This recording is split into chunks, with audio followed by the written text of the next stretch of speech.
Padre, del Hijo y del Espíritu Santo. Amén. Dios te salve María, llena eres de gracia, el Señor es contigo, bendita tú eres entre todas las mujeres y bendito es el fruto de tu vientre, Jesús. Santa María, Madre de Dios, ruega por nosotros pecadores, ahora y en la hora de nuestra muerte. Amén. Nuestra Señora, sede de la sabiduría, Ruega por nosotros. San Pío X, Ruega por nosotros. Santo Tomás de Aquino, Ruega por nosotros. el Espíritu Santo. Bueno,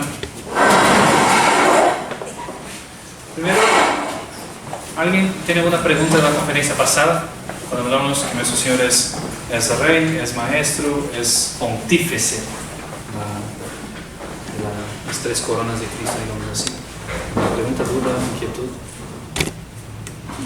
Bien. Hoy yo hice una cosa que el Padre Pablo me dijo que es un engaño, que estoy engañando a ustedes, pero teóricamente ahora tocaría hoy, siguiendo nuestras conferencias, hablar de la Santísima Virgen. Y vamos a hablar de la Santísima Virgen, pero no ahora. ¿Por qué? Porque hay una de las conferencias que habla sobre la Santa Síndone, el Santo Sudario, la Santa Sábana, no sé, no hay varios nombres. Ese manto que envolvió el cuerpo de nuestro Señor cuando estaba en el sepulcro. Y ese manto tiene mucho que decir, especialmente para el nombre de hoy. Para José María dice que es un milagro para nuestros días, porque la ciencia antigua no lograba alcanzar todo lo que tiene de milagroso ese sagrado manto. Pero yo podría hablar con ustedes acá y dar la conferencia sobre el tema, pero creo que conviene más escuchar y mirar y ver, porque yo tendría que tener por lo menos una réplica acá de la Santa Sábana para ir apuntando las cosas y todo. Entonces por eso yo pedí para José María mismo que me indicara un buen documental, porque hay documentales que son un desastre sobre la Santa Sábana. Entonces vamos a asistir a un documental. Hoy básicamente es eso, son 43 minutos del documental, y después al final yo voy solo a resaltar algunas cosas, solo subrayar algunas cositas. Si yo dijera para ustedes en la conferencia pasada, vamos a ver un documental, nadie vendría, yo voy en casa y nadie lo vería. Entonces yo engañé un poco a ustedes, entre comillas, para vermos eso. Y yo quise poner antes de la conferencia de la Virgen, porque no vamos a tener conferencia al principio de abril, porque va a venir el Padre Trejo y va a dar conferencia. Entonces, para que antes de la Semana Santa pudiéramos ver eso, yo hice una inversión de las conferencias para asistir hoy a esa conferencia de la Santa Sábana, que es muy bonita y tiene mucho que enseñar. Es un pedazo de sábana de color marfil claro, con leves marcas más oscuras. ¿Realmente se trata de la imagen de Jesucristo momentos después de su crucifixión, como creen muchos? Las manchas son de verdad su sangre. Según las pruebas de datación por medio del carbono 14 que se han divulgado ampliamente, no. De hecho, afirman que el lienzo de unos 14 pies, algo más de 4 metros de longitud, es una astuta falsificación medieval. Sin embargo, informaciones recientes han suscitado serias dudas sobre la precisión de la datación con el método del carbono. Una vez más, los científicos están dedicando todos sus esfuerzos a encontrar una respuesta a la antigua pregunta: ¿es esta una imagen de Jesús crucificado? La tecnología moderna ha abierto nuevas vías para poder conocer en profundidad la historia de la Sábana Santa. El misterio del Santo Sudario. Catedral de Turín, Italia, 1998.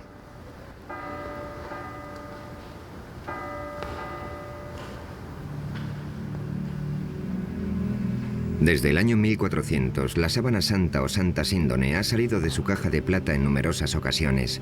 Se ha colgado de los balcones para celebrar bodas reales y ha sido expuesta ante las maravilladas miradas de innumerables peregrinos. La sábana apareció por vez primera en Europa en el año 1355 y ya era famosa durante los peores años de la Muerte Negra, época en la que las multitudes hicieron cola para poder verla y época también en la que Gutenberg perfeccionó la imprenta y Colón descubrió América.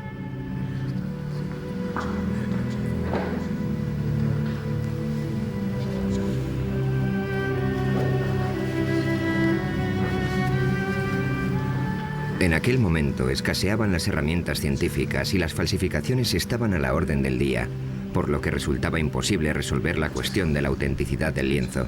El público en su gran mayoría aceptaba que la sábana era auténtica, pero el debate entre ciencia y religión no había hecho nada más que empezar. En 1898, la Iglesia permitió que se examinara la sábana a través de la mirada imparcial de un nuevo invento: una cámara.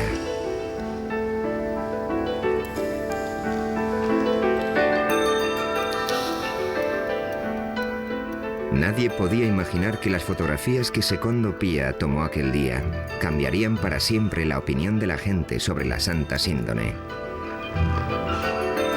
Y es que cuando la placa de cristal salió de la solución de revelado, el fotógrafo vio un rostro nítido y claro, algo que nunca antes se había visto en el lienzo. Comprendió enseguida que la misteriosa imagen del sudario había sido el negativo y que lo que él contemplaba entonces era el positivo. En sus manos sostenía una imagen que marcaría el inicio de todo un siglo de investigación científica. Turín, 1998. 100 años después de que se tomara la primera fotografía, la ciudad de Turín se prepara para otra exposición pública del lienzo. En todo ese tiempo, la sábana santa se había convertido en la pieza de arte más estudiada de toda la historia de la humanidad. Se está preparando un nuevo emplazamiento de alta tecnología para albergarla. Se trata de una urna de aluminio y cristal sellada herméticamente de la que se extrae el aire para luego introducir en su lugar argón, un gas inerte. Una vez colocada la sábana en la urna, ya no se podrá exhibir y manejar con tanta tranquilidad como hasta ahora.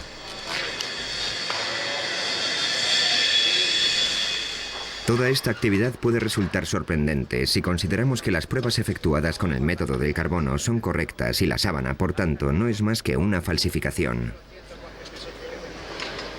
¿Es solo fe ciega o realmente existen motivos para dudar de los descubrimientos científicos?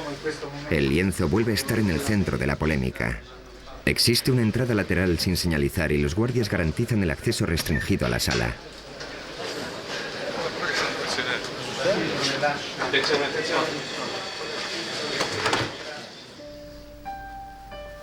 A cubierto de las miradas del público, una experta suiza en tejidos cose centímetro a centímetro y con sumo cuidado la sábana a un nuevo lienzo de mejor soporte. Tan solo una cámara documenta el proceso. Para el conservador del sudario no existe duda alguna sobre quién era la persona a la que una vez cubrió este lienzo.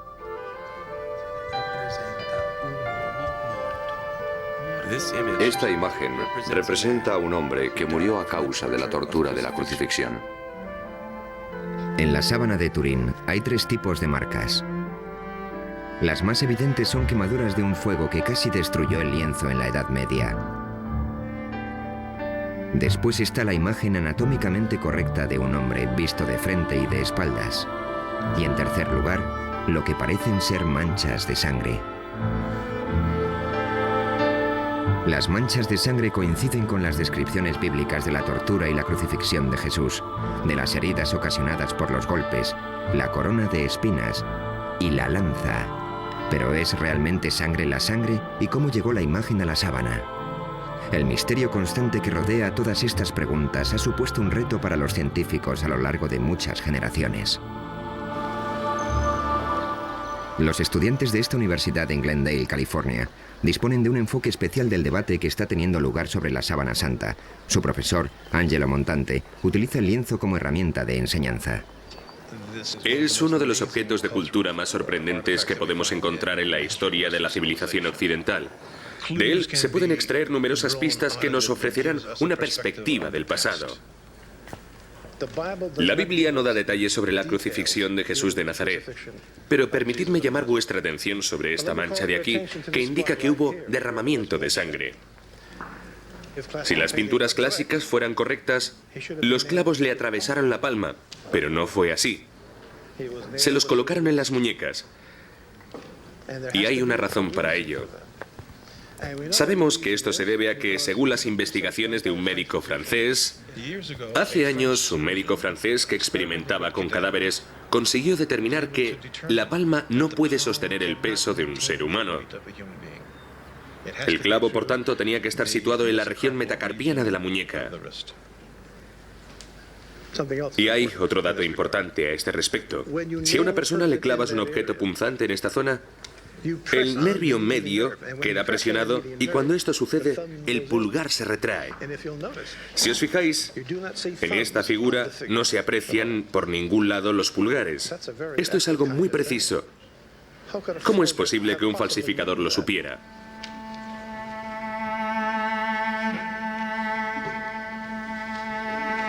Aquí tenemos una imagen mejorada de la sábana. Esta materia más oscura representa la sangre. Aquí vemos más sangre en los brazos y también se aprecia que todo el torso sangra.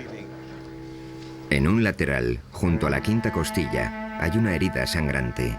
Coincide con la forma de la lanza romana que se utilizaba en la época de la crucifixión.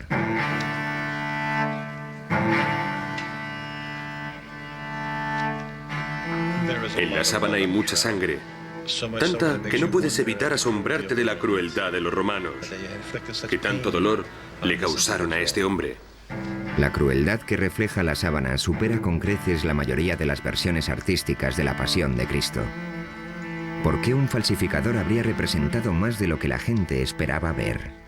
Las vetas de sangre no muy grandes que aparecían en la espalda y las piernas del hombre del lienzo desconcertaron a los investigadores durante años, hasta que se dieron cuenta de que coincidían exactamente con la peculiar forma del látigo del siglo I, el flagrum. Lo que tengo en la mano es una réplica de un instrumento de tortura romano llamado flagrum. Al final de cada correa podéis ver unas pesitas. Observar que entre las dos existe un espacio.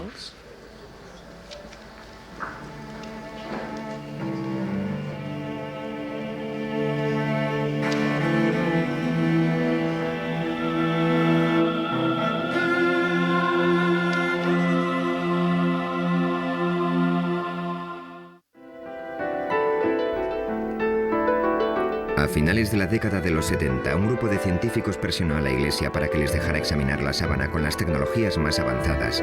Al final llegaron a un acuerdo y el proyecto de investigación de la sábana de Turín, STORP, comenzó sus actividades.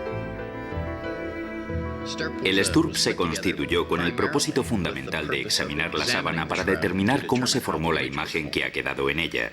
Pero nos encontramos con un gran problema. Nunca podríamos ver lo que íbamos a examinar hasta que no lo tuviéramos allí. Era como una expedición a una zona desconocida de la jungla. Llevamos con nosotros una gran cantidad de tecnología, casi todos los instrumentos imaginables de que disponíamos para determinar cómo se había formado la imagen. Pensé que iba a poder entrar en la habitación, acercarme a la sábana descubierta, mirarla de cerca, ver las pinceladas y marcharme a casa. Vern Miller era otro de los científicos que tomó parte en este proyecto. También él lo enfocó con una actitud escéptica. La primera persona que me habló de la sábana de Turín fue Barry Schwartz. Pensé que se trataba de un cuento de hadas o algo así. Pero el objetivo del STURP era descubrir el mecanismo que había provocado la aparición de una imagen en un trozo de sábana y no en confirmar que el lienzo era en realidad el sudario de Cristo. Así que, relevados de esa responsabilidad, podíamos verla de un modo más objetivo. Por aquel entonces yo no sabía lo que era esa sábana, jamás había oído hablar de ella. El miembro del STORP, Don Lin, decidió abandonar por un tiempo su trabajo diario como director del JPL, el programa de imágenes digitales de la NASA. En aquel momento estábamos trabajando en el programa Vikingo, que consistía en un aterrizaje suave en Marte. Básicamente tuvimos un día para montar el equipo, para desembalarlo, armarlo y calibrarlo. Se suponía que en torno a la medianoche de aquel día nos entregarían la sábana, y serían las 11 o incluso un poco antes, algo muy raro, cuando bajaron el lienzo por el pasillo hasta la sala donde nos encontrábamos.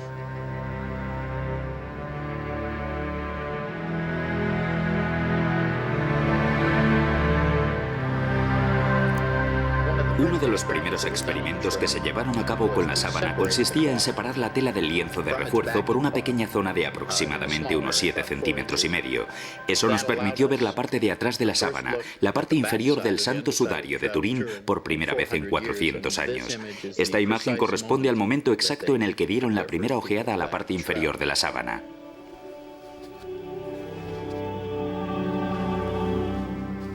Entonces el profesor Ricci del equipo italiano insertó una cámara endoscópica entre las dos telas. Cuando vi que la luz de la cámara enfocaba la mancha de sangre número 3 desde abajo, apagué las luces de la habitación. Entonces el profesor encendió la cámara y por primera vez comprobamos que las manchas de sangre habían empapado el lienzo de refuerzo como lo hubiera hecho la sangre de verdad, pero la imagen no se traspasó. De inmediato se dieron cuenta de que habían realizado un descubrimiento muy significativo. Al contemplar de frente el sudario, tanto la imagen como la sangre se mostraban con gran nitidez. Cuando la luz se colocaba detrás de la sábana, la sangre seguía siendo visible, sin embargo, la imagen no. Eso era algo que no sabíamos hasta aquel momento y significaba que la imagen no podía estar pintada, pues si no, en el lienzo habría una cierta densidad de pintura que quedaría reflejada en una fotografía de luz transmitida.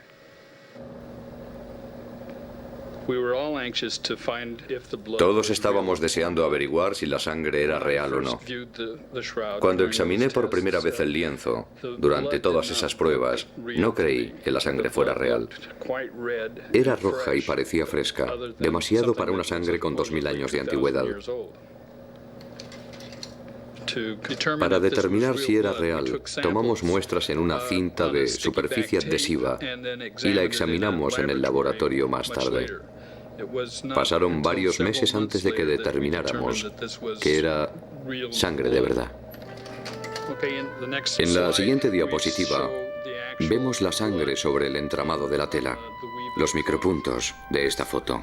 ¿Es esta la sangre de Jesús? ¿Es la sangre de otra persona que fue crucificada por los romanos? ¿O es la sangre de un hombre inocente utilizada para crear un engaño tan extraordinario? Una de las teorías de la formación de la imagen en la sábana afirmaba que podía ser una quemadura, porque su color es muy similar al que aparece con el uso en una funda de una tabla de planchar. A una luz normal, la quemadura y la imagen parecen idénticas. Las quemaduras emiten destellos fluorescentes cuando se las expone a la luz ultravioleta, así que utilizamos esta, pero no se veía la imagen del cuerpo. Obtuvimos imágenes maravillosas de las quemaduras que había en el sudario, pero ni rastro de la imagen del cuerpo, lo que demostraba que no podía ser una quemadura. Y en lo referente a qué pudo haber causado la aparición de la imagen, los científicos fueron descartando una posibilidad tras otra. Los análisis microscópicos de los hilos determinaron que el cambio de color de los mismos se debía a un cambio químico, a una oxidación deshidratada, pero no sabemos qué es lo que lo origina. Las manchas de la sábana son prácticamente imperceptibles y muy complejas. Observándolas veremos que mientras una fibra ha perdido su color, la que está junto a ella lo conserva. No obstante, cada fibra mide una décima parte del diámetro del cabello humano. Y en algunos lugares, la imagen penetra tan solo 5 centésimas de milímetro. No hay un método conocido para reproducir tales marcas en una tela. En los últimos años se han descubierto imágenes muy tenues de flores en la propia sábana. De este área de investigación se han ocupado con gran entusiasmo el doctor Alan Wanger, de la Universidad de Duke, y su esposa Mary. Wanger desarrolló la hipótesis de que ciertas imágenes del cuerpo plasmadas en el lienzo eran impresiones de flores. Esta idea se le ocurrió a partir del trabajo del físico alemán Oswald Scheuermann. Él reparó en ese detalle, pero al principio yo no me di cuenta de qué me hablaba. Sin embargo, un poco más tarde me fijé en la imagen de una flor que se parecía mucho a un crisantemo. Y cuando me eché hacia atrás y miré la sábana en conjunto, comencé a ver muchas de esas imágenes por todo el lienzo. Obviamente, las flores fueron depositadas en torno al cuerpo en el momento del entierro. Se desconoce el propósito de las flores. Quizás se pretendiera que actuaran como aromatizantes, ya que el cuerpo se enterró con mucha precipitación, o puede que con ellas solo se pretendiera honrar al difunto. Y tras estudiar con mucha minuciosidad la sábana, creemos haber identificado en ella 28 de estas flores. Wanger estudió los detalles del lienzo y los comparó con fotografías de plantas vivas que se asemejaban a las de la sábana. Además, conseguimos determinar la época de floración de esas variedades concretas y todas florecen en marzo o en abril.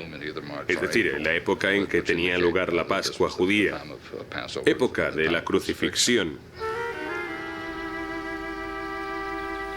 Mar Muerto, Israel.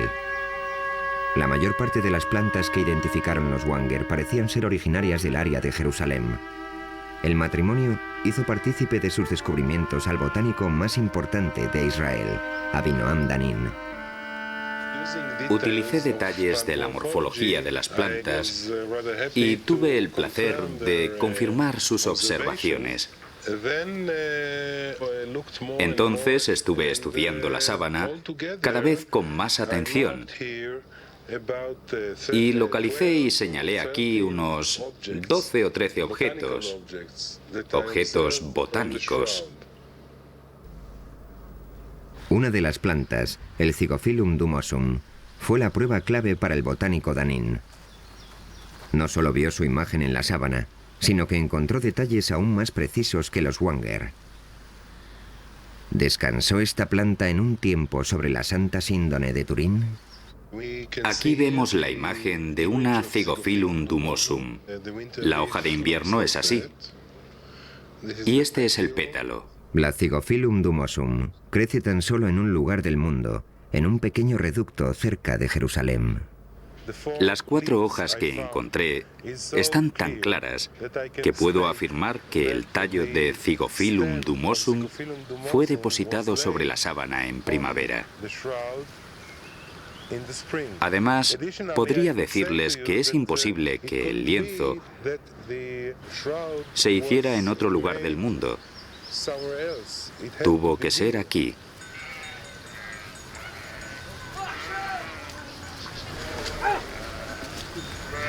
Y si había flores en torno al cuerpo, también tendría que haber polen. El polen puede durar miles de años y a través del microscopio se pueden diferenciar y distinguir todas las variedades. Eran pistas demasiado pequeñas para el ojo humano que esperaban la llegada del detective apropiado. En 1973, el criminólogo suizo Max Frey obtuvo una autorización para tomar muestras del polen del tejido de la sábana santa y las conservó en portaobjetos de cristal. Este hombre, que contaba con una formación en botánica, pasó años analizando su contenido de polen. Falleció antes de poder terminar y publicar sus conclusiones, pero otros continuaron su labor. Con la ayuda de las tecnologías más novedosas, pueden identificar con exactitud cada grano de polen y averiguar a qué planta corresponde. Uri Baruch es el experto en polen más importante de Israel. Trabaja con el Dr. Danin y se encarga de calcular el tipo y la frecuencia del polen que contienen los portaobjetos de Frey. Pensé que también había algunas bayas con el mismo tipo de polen, pero todavía no las hemos encontrado. Es el primer caso que vemos de este tipo de polen. El objetivo es determinar exactamente qué plantas rodeaban el cuerpo y cuáles eran las especies predominantes. De los 58 tipos de polen identificados hasta el momento, 28 de las plantas que los producen tan solo existen en Oriente Medio, prueba de que la sábana pasó aquí una parte de su historia.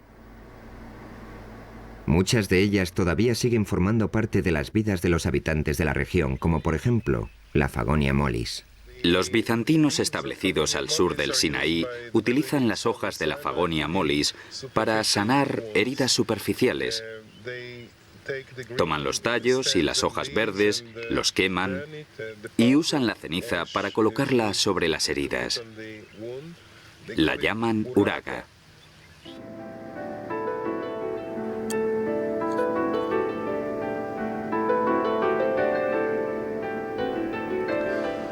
Aquí tenemos otra gundelia. En las placas normalmente hay una gran densidad de polen procedente de una planta llamada Gundelia turnefoti. Esta muestra en particular procede de una zona junto a la cabeza del hombre del lienzo. Puedes ver las espinas, ¿de acuerdo? Aquí hay una, aquí hay una, aquí hay una. La planta que dejó tanto polen en esta zona del lienzo se podría reconocer por su flor, pero es más conocida por otra cosa.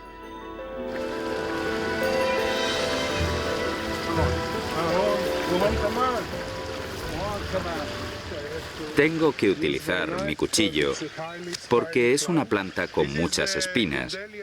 Aquí tenemos una Gundelia torneforti. Es el cardo con la mayor frecuencia de granos de polen en la Santa Síndone de Turín.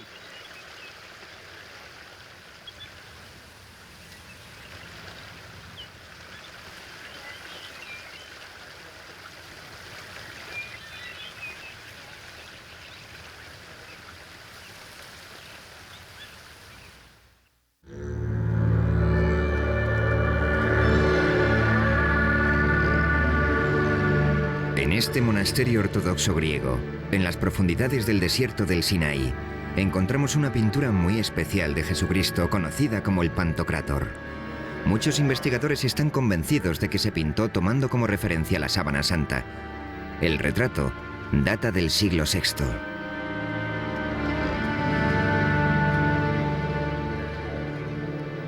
En el icono podemos ver que los ojos son muy grandes y están bastante separados. Cuando lo comparamos con la sábana, vemos que los ojos del hombre del sudario están separados y ligeramente descentrados.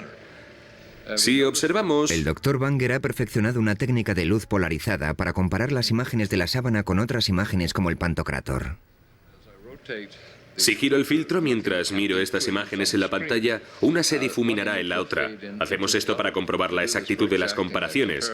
En el icono observamos lo que parece ser una lágrima que corre por la mejilla en este punto. Si rotamos la sábana descubrimos que en realidad hay una mancha, posiblemente de sangre, en el mismo lugar. Si bajamos hasta la punta de la nariz en el icono y luego pasamos a la sábana, comprobaremos que la configuración de la nariz es prácticamente exacta. En cuanto a los labios del icono, se aprecia que están agrietados. Y si contemplamos los detalles de la sábana, comprobaremos que todas esas marcas son prácticamente visibles.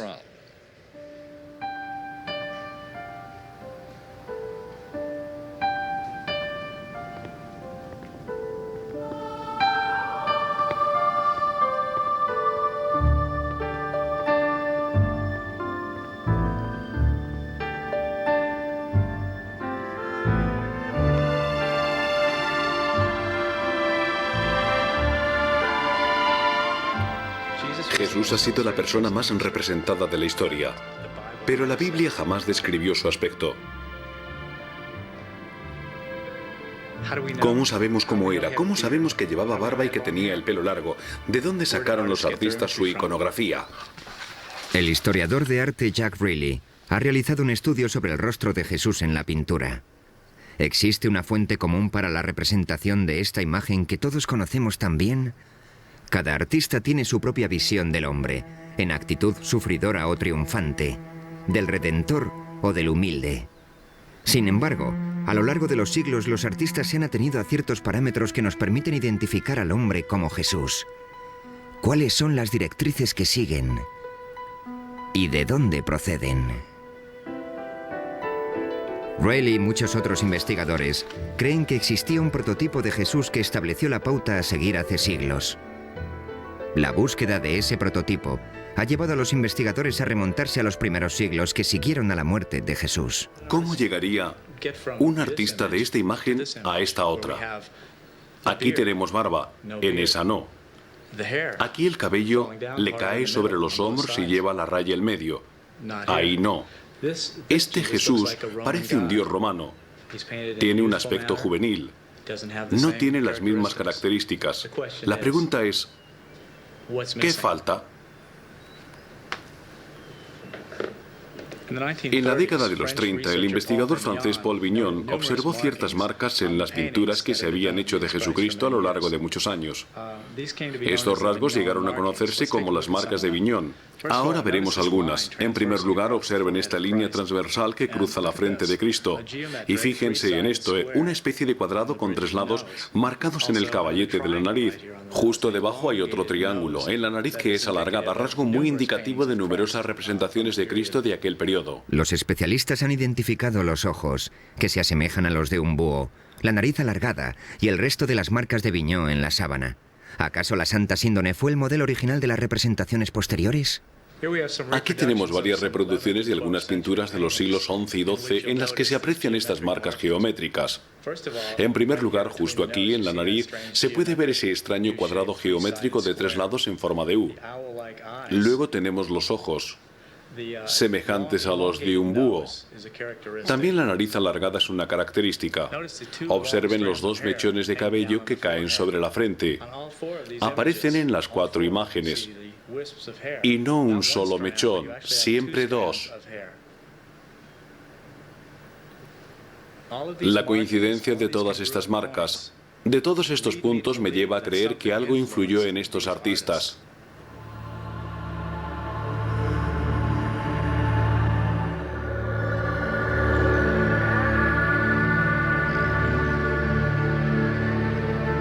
Si la sábana es el sudario de Jesús, entonces su peregrinaje comenzó aquí, en el lugar donde Cristo murió.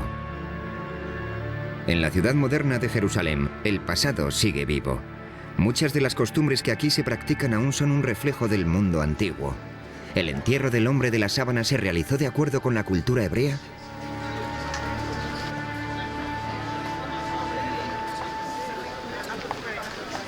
Rabbi Misha Halpern nació en los Estados Unidos y lleva muchos años viviendo en Israel.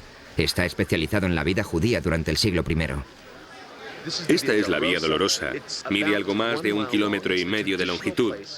Según la tradición, es el lugar desde el que partió Jesús hacia su crucifixión. De todo el mundo han venido y siguen viniendo peregrinos para recorrer el mismo trayecto que Cristo. 20 shekels el libro. ¿Alguien quiere algo? $4. En aquella época, Jerusalén era una ciudad judía y como tal, Jesús debió ser enterrado en el contexto de la ley hebrea. Los estudiosos de la sábana creen que el entierro de Jesús, aunque precipitado, se realizó como manda la tradición judía. La Biblia judía establece que hay que recordar el día del sábado para que sea sagrado. El viernes por la tarde la gente corre de acá para allá apresuradamente para terminar sus tareas antes de que comience el sábado. Y lo mismo ocurría hace 2000 años. A Jesús lo bajaron de la cruz un viernes para sepultarlo a toda prisa antes del sábado. Porque en sábado no se puede hacer nada. No se puede trabajar, solo se descansa. ¿Existe algún dato que certifique la existencia del sudario en los años que siguieron a la muerte de Jesús? Cuenta la leyenda que un rey que se encontraba en las proximidades de Edesa cayó gravemente enfermo y mandó llamar al sanador judío. Jesús ya había muerto, pero al rey le entregaron un lienzo que llevaba su imagen. El rey Abgar sanó inmediatamente y el lienzo milagroso comenzó a ser conocido con el nombre de El Mandilión. Así fue como en todo Oriente Medio se veneró el mandilión como la imagen de Cristo, y la ciudad de Edesa se convirtió en un centro para la cristiandad. Mandilión es una palabra que significa toalla pequeña. En esa tela había una cara de Jesús pintada sobre un fondo estilizado y normalmente aparecía enmarcada. Si el mandilión era la sábana santa, ¿por qué en él solo aparecía el rostro? Entonces solo se decía de ella que era un lienzo con una cara, pero Ian Wilson, el historiador inglés, afirma que existe una palabra clave para explicarlo en los documentos antiguos, tetradiplón, que significa doblado en 4. Si doblas el lienzo en 4 partes, al final lo que tienes es un pequeño rectángulo con el rostro en el centro. ¿Podría la sábana de Edesa ser la Santa Síndone doblada en 4 para mostrar solo la cara? La sábana en sí mismo es el mapa que mejor nos permite ubicarla en el pasado.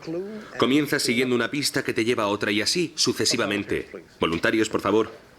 En 1978 el equipo del STURP descubrió un cierto número de pliegues en el lienzo, de los cuales 8 eran bastante prominentes. Lo que vamos a hacer ahora es reproducir la forma en que estaba doblada la sábana. Las fotografías con luces de descomposición demostraron que sí, que realmente la sábana tiene 8 pliegues. Por supuesto, la fotografía no puede decirnos cuándo se hicieron, pero de lo que sí da fe es de que al menos una vez en su existencia, ese lienzo se dobló 8 veces. El resultado sería un rectángulo con un rostro en el medio.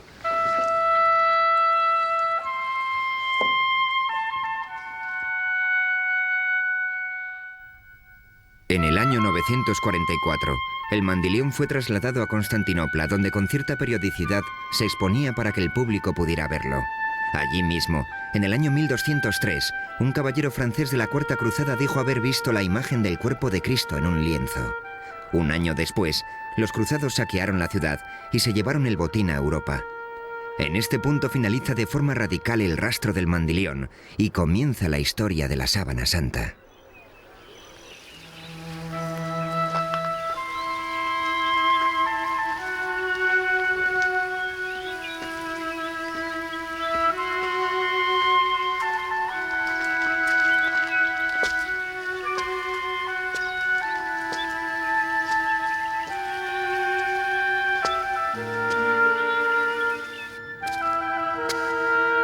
Esto es una cueva a las afueras de Jerusalén que posiblemente es muy similar a la que sirvió de sepulcro a Cristo. En aquella época estaría cerrada con una roca de gran tamaño, casi con toda seguridad muy lisa debido a la erosión. Así es como la Biblia cristiana describe la sepultura de Jesús. Cuando el equipo del STORP examinó la parte posterior de la sábana, descubrió que resultaba imposible identificar varios granos de polen, porque estaban recubiertos con un mineral que posteriormente se analizaría y clasificaría. Al investigar el mineral descubrieron que se trataba de una piedra caliza, por decirlo de alguna manera. Una caliza muy rara y autóctona de una zona situada en las afueras de Jerusalén.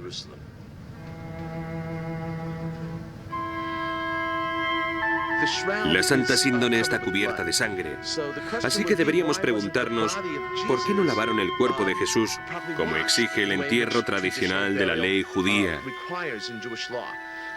La respuesta podría ser la siguiente. Cuando un cuerpo sangra mucho, no se purifica con agua por temor a eliminar toda la sangre. Esa sangre tiene que purificarse con el cuerpo.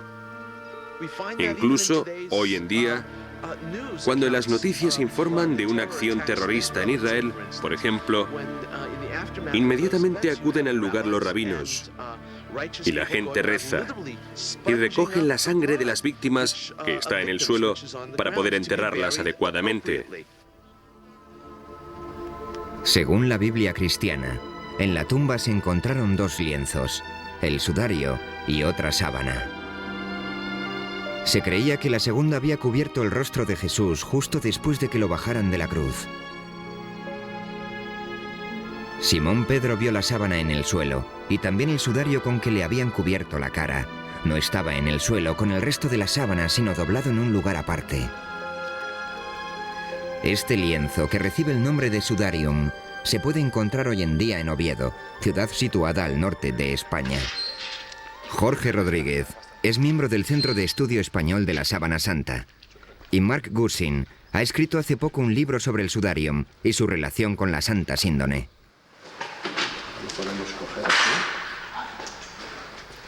El sudarium está cubierto de sangre, pero en él no hay imagen alguna como sucede en la sábana. Se cree que retiraron el lienzo del rostro antes de envolver el cuerpo en la sábana. Claro, porque es para limpiar. Claro, en realidad es un trapo, sí. El lienzo huye del peligro. Siempre iba por delante de los invasores. Escapaba de ellos. Siempre iba más al norte, a lugares más seguros, y allí permanecía. Y esta ciudad era el lugar más seguro de toda España durante la invasión musulmana. Fuera de Jerusalén, su viaje comenzó en el año 614 para escapar del ejército persa, que no cesaba en su avance. Llegó primero a Alejandría, pero se fue moviendo en repetidas ocasiones hacia el oeste, a lo largo de la costa africana, hasta que por fin llegó a Toledo, en la España cristiana. Cuando en el año 711 los musulmanes invadieron la península ibérica, el sudarium fue llevado a toda prisa al norte, a las montañas, y una vez allí lo ocultaron en una cueva.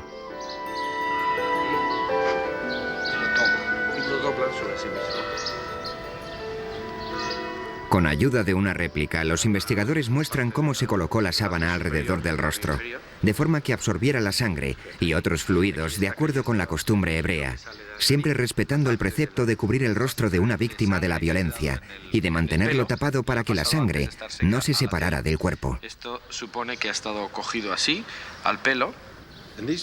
Estas manchas son especialmente interesantes porque coinciden exactamente con las que se encontraron en la parte de la sábana que reproduce la espalda del cuerpo en el dorso. Son las manchas de la sangre que emanó de las heridas producidas por la corona de espinas y que quedó en el pelo.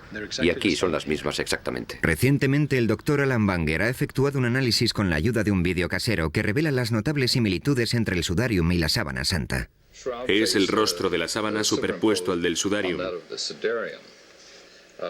De las manchas de sangre, esta es la que aparece más marcada y una de las que más fácil resulta localizar es esta de aquí. Si bajamos a la zona de la nariz, vemos que existen coincidencias aquí abajo, y si nos movemos hacia la zona del pelo, aquí, también vemos que las manchas de sangre coinciden. La sangre hallada en el lienzo de Oviedo era del tipo AB, idéntica a la que se encontró en la sábana. Sabemos a ciencia cierta que el sudarium lleva en España desde el siglo VII. Este hecho contradice los resultados de las pruebas de datación con el método del carbono 14 que establecen su origen hace 600 años. El libro de testamentos que se encuentra aquí en la catedral remonta los orígenes del sudarium a épocas aún más antiguas y nosotros creemos que realmente data del siglo I y que fue uno de los sudarios que se utilizaron para cubrir el cuerpo de Cristo en el sepulcro o justo antes de introducirlo en él.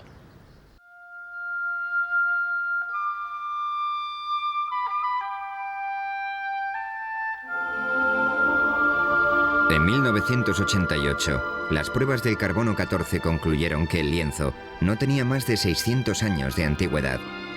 Parecía que tal afirmación pondría fin a todas las investigaciones científicas sobre la sábana. Se aventuraron muchas teorías que exponían la posibilidad de que las pruebas se equivocaran, pero muy pocos científicos estaban convencidos de ello. Entonces, un microbiólogo, el Dr. Garza Valdez, anunció un descubrimiento significativo. Sobre las fibras de este antiguo lienzo encontró una fina película originada por una bacteria que podía distorsionar la datación por medio del método del carbono. En 1996, realizó unas pruebas a varias fibras de la sábana y observó que había una capa de material suficiente para poder desviar de forma significativa los resultados de la datación con el método del carbono. El Dr. Harry Goff es el inventor de la moderna técnica de la datación mediante el carbono 14. La contaminación bacteriana es algo de lo que no eran conscientes las personas que llevaron a cabo la datación con el método del carbono.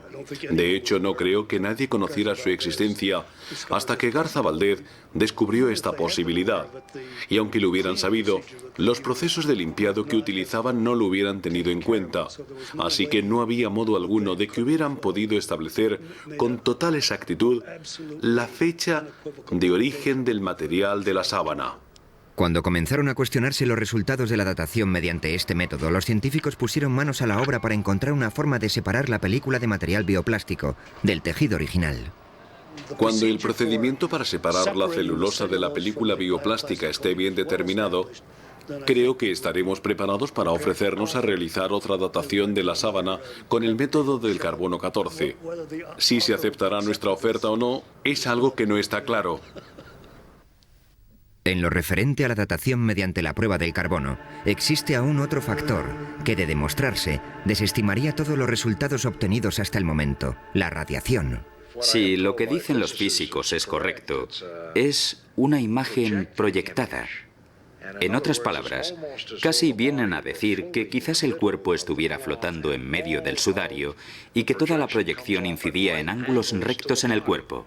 Esta imagen está directamente tomada del cuerpo, que está paralelo a la gravedad. Es algo tan extraordinario que la única explicación posible es que se trate de fenómenos de radiación. La radiación puede ser el único modo de explicar los recientes descubrimientos, según los cuales la imagen sería como una placa de rayos X que revela estructuras internas del cuerpo. Ahora estamos viendo los huesos, los metacarpianos, que son estos. Pero lo más sorprendente es que cuando nos movemos hacia la zona de la muñeca y vamos superponiendo la radiografía, podemos identificar todos los huesos de la muñeca de la sábana de Turín. Vemos que los rasgos del esqueleto en la profundidad del cuerpo consisten en una especie de radiación de rayos X. Por eso opinamos que la imagen, en lugar de derivarse del contacto directo de la sangre y demás, está formada básicamente por esta notable y única situación de radiación. Si superponemos una calavera al rostro que aparece en la sábana, vemos que se aprecian estructuras internas con notable claridad. Aquí observamos que lo que estamos viendo son las imágenes de los dientes. A medida que vamos alternando una imagen con otra, vemos que en la sábana aparecen los dientes con sus raíces y todo. Entonces, ¿cuál es la fuente de la radiación? Algunos investigadores opinan que también tienen la respuesta a esa incógnita. Creo que esta imagen quedó plasmada en la sábana debido a la transformación que tuvo lugar durante la resurrección. El cuerpo pasó de un medio a otro, y al hacerlo, dejó un retroceso de partículas de radiación tras de sí que marcaron la imagen de la sábana. Por eso también hemos conseguido el efecto tridimensional en otras cosas. ¿Qué causa este fenómeno? No lo sé. Y aún más difícil sería explicar cómo se obtiene esa energía de un cadáver.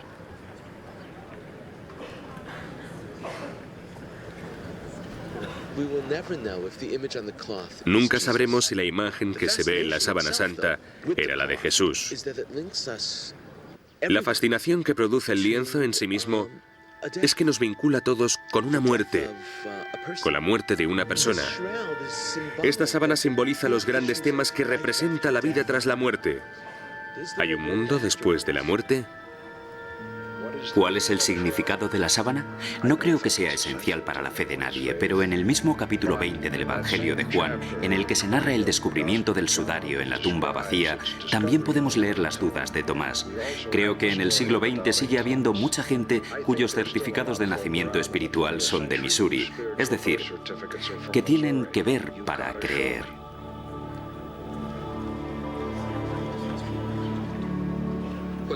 Lo que me ha llamado la atención durante todos estos años ha sido el misterio que la envuelve. Creo que en la sábana hay claves que todavía no se han revelado o que no son evidentes y claras para la gente que contará la historia de la Santa Síndone y de cómo se creó. Sabía que la gente me preguntaría si había vivido grandes experiencias religiosas o algo así. Así que me senté ante el lienzo a las 3 de la mañana y guardé silencio. No había nadie por allí. Entonces lo miré y dije, bueno, ¿cómo te sientes? No, lo cierto es que no viví grandes experiencias religiosas. Pero una cosa que realmente caló muy profundo en mi mente fue contemplar la cabeza. En comparación con el cuerpo, su rostro tiene una expresión pacífica y serena, a pesar de que el cuerpo había sufrido horribles tormentos. Una parte no encaja con la otra.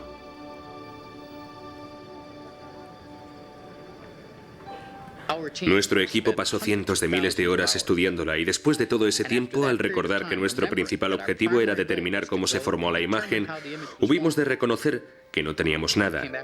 No podíamos responder a esa pregunta. En definitiva, podíamos decir lo que no era, pero no podíamos decir lo que era.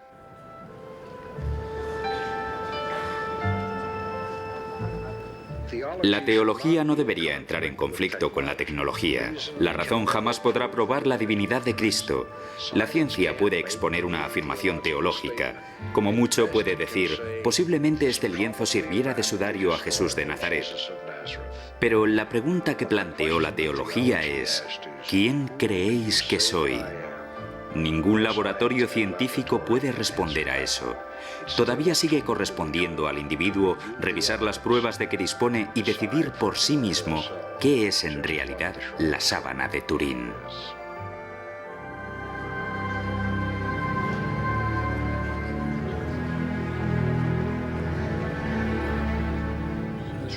La sábana santa de Turín ha causado en mi vida una impresión más profunda que cualquier otra cosa. Durante más de 20 años absorbió por completo mi atención. Hoy por hoy aún no he terminado con ella y espero que siga siendo el centro de mis esfuerzos durante el resto de mi vida.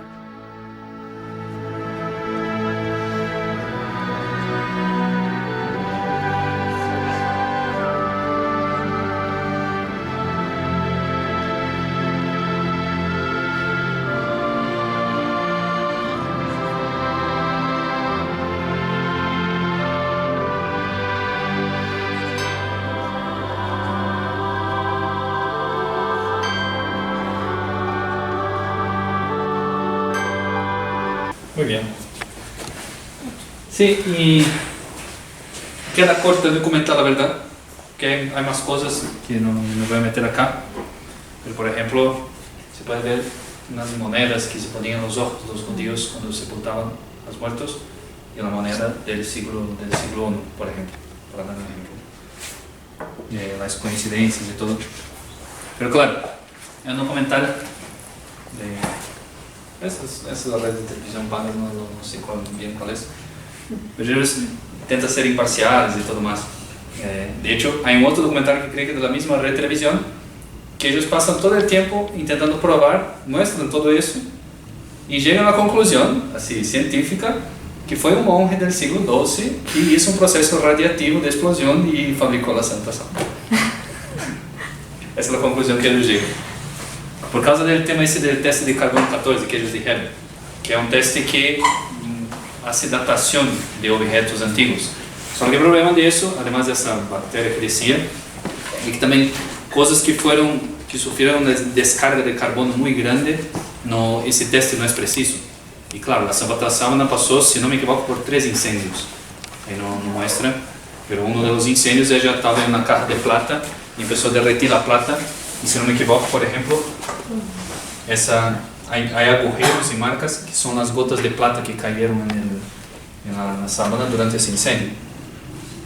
Por eso digo, el documental es interesante, pero lo veía un poco corto. Yo voy solo subrayar algunas cositas, lo que dice la Santa Sábana de nuestro Señor. Como dice ese sacerdote, no sé, que no es necesario para nuestra fe, seguramente, pero para los que tienen fe es un hecho muy, ellos dicen curioso, para nosotros milagroso, de nuestro Señor haber mantenido ese lienzo todo ese tiempo sin, digamos así, lo único entre comillas que sirvió fue para las pinturas, pero llegó la época del microscopio, de los testes de carbono 14, todas las pruebas científicas para probar que no pueden explicar con la ciencia moderna, con todo lo que tienen. Claro, porque es un milagro. Como esa última cosa que dice, como ese hombre, así, flagelado, coronado de espinas, con la lanza, guarda paz en el semblante. ¿Cómo? En nuestro Señor. Pero subrayo algunas cositas para sanar un poco nuestra curiosidad piadosa. De nuestro Señor, según la Santa Sábana. ¿Cuánto medía nuestro Señor? 1,80 m, según la Santa Sábana. Un poquito menos que yo. Claro, la Santa Sábana también dice que era menor de 40 años. Claro, nosotros sabemos por los evangelios, nuestro Señor tenía 33 años por cuanto de los 33. Tiene algunos detalles que no dice en el documental. Tiene roto el cartílago, no el hueso, de la nariz por una posible caída. Pues la punta de la nariz en las rodillas y en las plantas de los pies tiene tierra con igual composición que la de Jerusalén, en las plantas de los pies y en las rodillas. Enorme hinchazón en el pómulo derecho, posible golpe dado por un zurdo con una vara de unos 4 centímetros. De hecho, creo que en la película de Mel Gibson, La Pasión, el soldado que entrega la caña a nuestro Señor para hacer la burla de que era un rey, primero lo golpea. Y ese golpe podría ser, por ejemplo, ese golpe de esa caña. La corona de espinas. Las manchas que aparecen sobre la frente y el pelo son de sangre humana, como se ha visto. No han llegado al lienzo por contacto. Casi 60 heridas punzantes recorren, uno diría 60 heridas todo el cuerpo, no, 60 heridas punzantes recorren todo el cuero cabelludo. Solo en la cabeza son 60 heridas que tiene nuestro Señor, especialmente sangrantes, claro, en la zona de la nuca. ¿Por qué? Porque eso pasa en el proceso de crucifixión. Además de eso que dicen, y es verdad, que no puede ser acá el clavo porque no logra sostener el cuerpo, se rasgaría la mano y se caería el cuerpo. Fue acá el clavo, solo que es uno de los nervios que uno más siente para empezar, y también hace ese proceso que dobla el dedo, por eso no se ve en la Santa Sábana. ¿Y qué hace el proceso de crucifixión? Hace que la persona quede pendida. Si queda pendida en la mano, no tiene aire para respirar, y si quiere respirar tiene que forzarse sobre los clavos y levantarse. Y por eso tantas heridas tenía nuestro Señor en la nuca, porque hacía el proceso de crucifixión. Si queda pendido, no respira. Si quiere respirar, tiene que hacer fuerza sobre ese clavo que estaba en su nervio, tiene que levantarse para poder respirar. Por eso las heridas, especialmente en la nuca. Hay otros datos interesantes. La corona de espinas, ahí no creo que dijeron. Normalmente uno suele en las pinturas no suelen dibujar así la corona de espinas. Así las espinas alrededor de la cabeza. Pero la verdad, según la Santa Sábana, la corona de espinas era como un casco. Tomaba toda la parte de arriba de la cabeza. Por acá todas están las heridas de las espinas. Entonces era una especie de casco. Que, claro, hay una... Por ahí dice Flavio, a ver.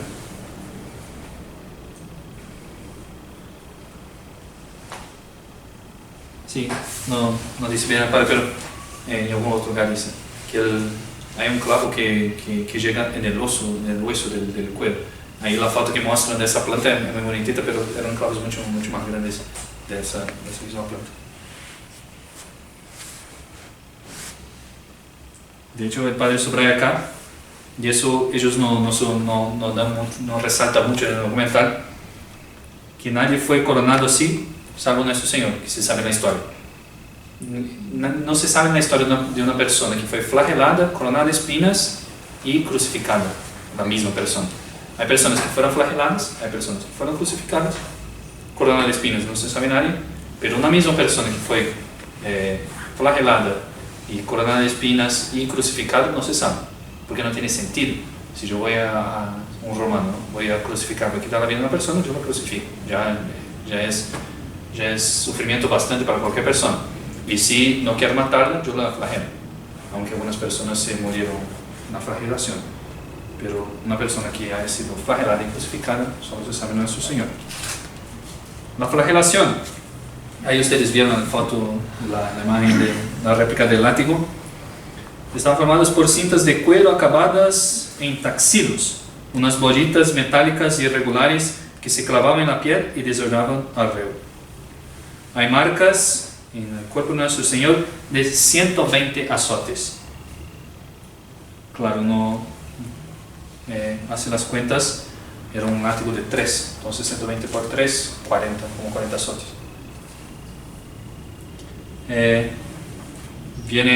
Ahí tiene todos los ángulos de la flagelación.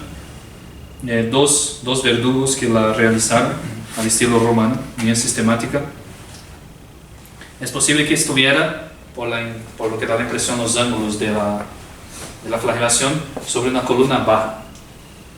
No sé si abrazada la columna o arriba de la columna, pero inclinado el cuerpo, eso sí. Más. La crucifixión.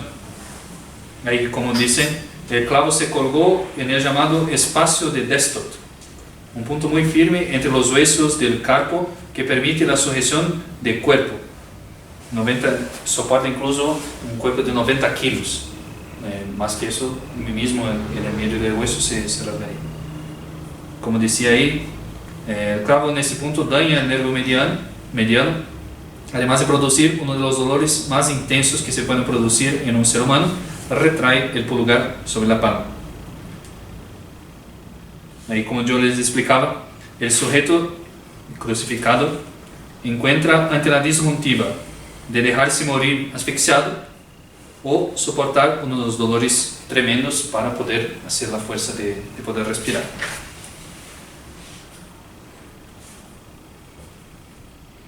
Los pies, porque a veces hay representaciones que ponen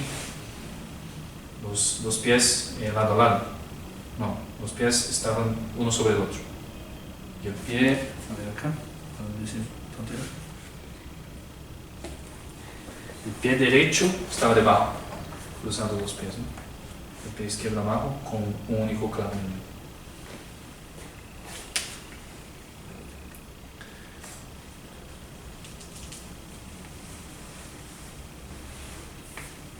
La lanzada, como decía el documental, eso ya dijo, reproduce perfectamente el contorno de la hoja de una lanza romana del siglo I.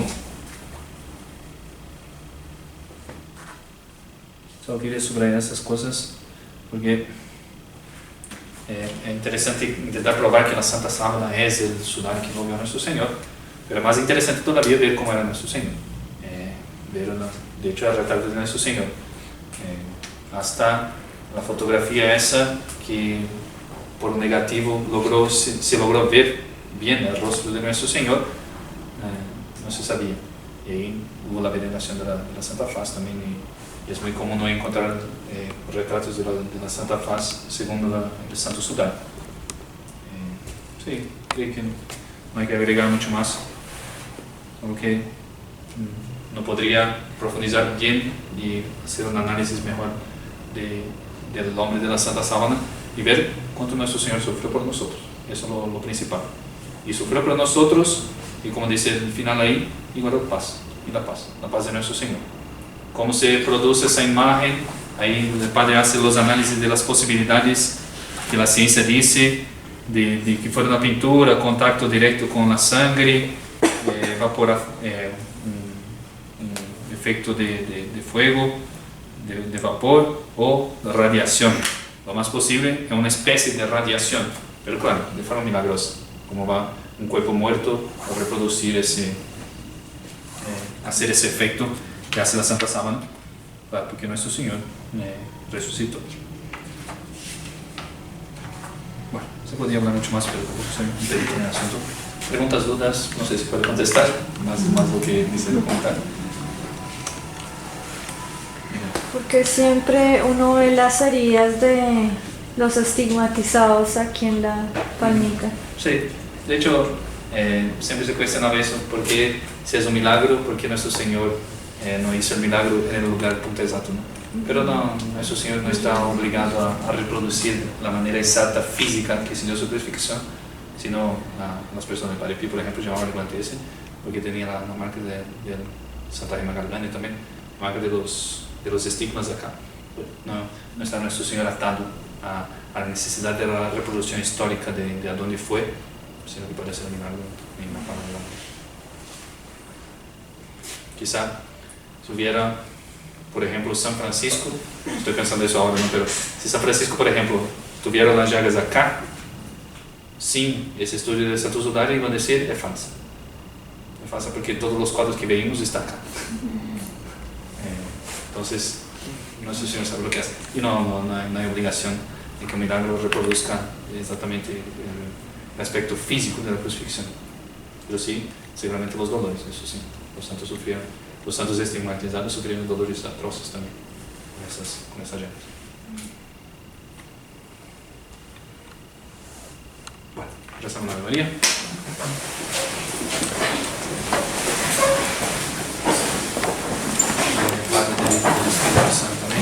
Dios te salve María, llena eres de gracia, el Señor es contigo, bendita tú eres entre todas las mujeres y bendito es el fruto de tu vientre, Jesús. Santa María, Madre de Dios, ruega por nosotros pecadores, ahora y en la hora de nuestra muerte. Amén. Nuestra Señora, sede de la sabiduría, Ruega por nosotros. San Tomás de Aquino, Ruega por nosotros. San Pío X, Ruega por nosotros.